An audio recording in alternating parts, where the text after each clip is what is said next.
Hello viewers, আসসালামু আলাইকুম। আমরা যারা প্রতিনিয়ত হোয়াটসঅ্যাপ বা মেসেঞ্জারের মেসেজ আদান প্রদান করি, আমরা জানি না যে আমাদের নর্মাল কিবোর্ড থেকে ফন্ট স্টাইল করা যায় পুরো লাক্সারিয়াস। তবে আপনাদের মাঝে আমি এই বিষয়গুলো শেয়ার করতে চাই। আপনারা পুরো ভিডিওটা দেখবেন আশা করি শেষ পর্যন্ত।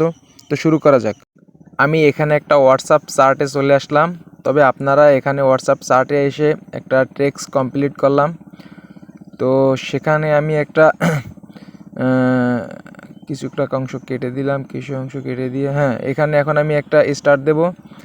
স্টার্ট দিয়ে তারপর দুই সাইডে স্টার্ট দেবো। স্টার্ট দেওয়ার পর আমার ফন্ট ভিতরের যে ফন্টটা ওইটা একটা মার্ক হয়ে কি মানে একটু হাইলাইট মানে বেশি মোটা আকারের লাগতেছে। এখন আমি এইটা কেটে আবার নতুন আরেকটা বসাবো।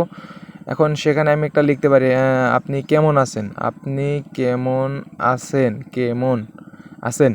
এখানে আমি আমার সিস্টেম মানে উপরে ওই কমা, উপরের কমা, এই নিচের কমা দিলাম। তারপরে এই যে সিস্টেমটা আপলোড করার পর দেখছেন আপনার লেখাটা পুরো মার্ক হিসেবে আছে, উপরে পুরো মার্ক হিসেবে। এখন আমি আরেকটা লেখা কমপ্লিট করছি, আসসালামু আলাইকুম। এইটা আমি এখন আবার স্টার হিসেবে ওই যে প্রথম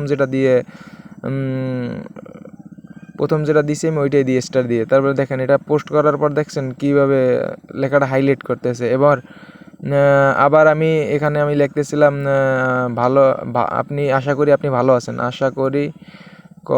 আপনি ভালো আছেন, আশা করি সবাই ভালো আছেন। এই জায়গায় আমি এখন করার জন্য কোনো একটা টিকমার্ক, ওই যে টিকমার্কগুলোর তো আমি নাম বলতে পারি না, তারপর বলে দিলাম ওই টিকমার্কগুলো দুই সাইডে দেবেন। দুই সাইডে দেওয়ার পর আপনার লেখাটা কীভাবে দেখছেন কাটাকুটি হয়ে গেছে। তো ভিউয়ার্স, ভিডিওটা শেষ পর্যন্ত দেখার জন্য অনেক ধন্যবাদ। আল্লাহ হাফেজ, ভালো থাকবেন।